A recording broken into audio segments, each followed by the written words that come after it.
I shook up the world! I shook up the world! I shook up the world! Hey there champs, welcome back to another round of Manny's Boxing World. And in today's round, we're going to be talking about the altercation between Terence Crawford and Derick James, and we're going to be talking about that next. But before that guys, if you guys are not subscribed, please punch and knock out the subscription button, that way you'll never see it again, and ding the notification bell, that way you'll never miss any of my new boxing videos. Alright guys, let's get to the round. Ding, ding. Let's go champ! Let's go champ!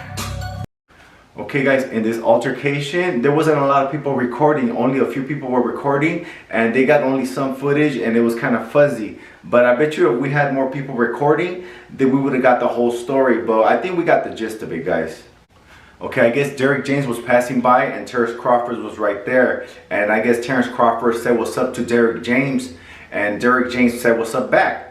And I guess he kept walking, and then Terence Crawford called him MF. He goes, this MF. He goes, I'm trying to say what's up. And Terence Crawford follows Derick James. He keeps following Derick James and basically trying to press Derick James. At least that's what I thought was happening.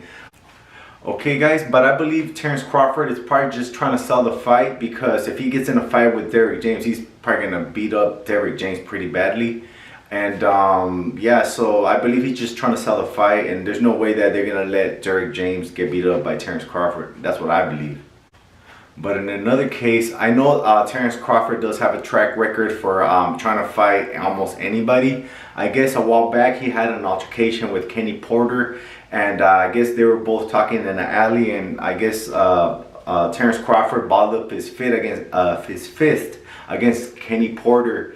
And yeah, so he does have a track record to, you know, do kind of stuff like that. So yeah, so Terence Crawford does have a record for doing this kind of stuff. I believe this guy would fight civilians, and he even talks smack about other influencers that were a lot older than him and basically had no match to fight Terence Crawford. I'm not even no match for Terence Crawford. And imagine like somebody way older that don't have any boxing experience. Well, yeah, the way Terence Crawford acts, I would believe that he would fight civilians no matter what age, no matter how they are. They could be limping. I think Terence Crawford will fight them. He even told other influencers that their mom should have swallowed them, and I thought that was low. You should never really talk about moms. Guys, what I learned about all this, if you mess with Terence Crawford, this is what you'll get. I said, do we have a problem? Huh? Oh, USSR. Now you better get your stank asses up out of here before I cause a nuclear holocaust up in here, fool. Let's go, fool, come on. Alright guys, I wasn't really a fan of Terence Crawford after the Venetian movie he pulled, because when he tried to like recompensate for what he did, and he tried to like justify everything that he did, I didn't really believe anything that he said. But once he took the fight with Errol Spence, the #1 pound for pound fighter in the world, I started respecting Terence Crawford again, because he took the fight against the #1 pound for pound fighter in the world. Enough said. Guys, I wasn't really a fan of Terence Crawford before, but I did respect the man.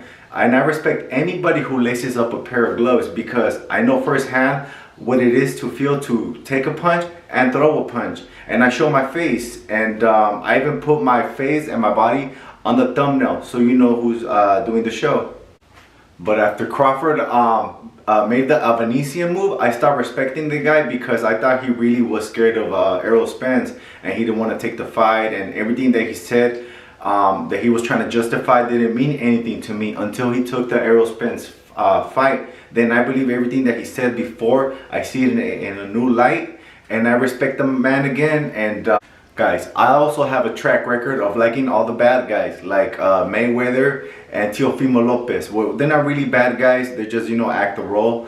But yeah, I like all those guys. I go for the Joker from Batman. I like Scar, I like Jafar, I like Triple H. I like all those guys. I don't like following trends, or, you know, like following what everybody likes. I just, if I like something, I like it. If I don't, I don't. Guys, I am going for Spence. I know Spence is going to win. Well, I believe in my heart that Spence is going to win. I have been a fan of Spence for a very, very long time. And he made me a mega fan when I was there with the Sean Porter versus Spence fight. I went to that fight and that fight was sick. That's when I became the #1 fan of Spence. But I was always a fan though. But that one cemented me like, oh, this guy is the real deal.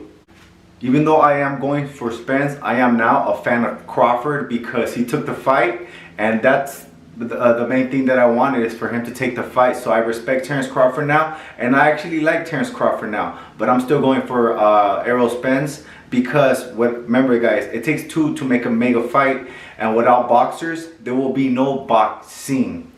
Guys, I cannot wait for this fight to happen, and I know it's going to be an all-time classic, just like Ali Frazier or Leonard and Hagler. And they're going to throw a lot of punches. I hope so, just like this. Alright champs, that's all I really have for you guys today. But before I go, if you guys ain't subscribed, please punch and knock out that subscription button. That way you'll never see it again. And hit the notification bell. That way you never miss any of my new boxing videos. Alright guys, the round is ended. Ding, ding.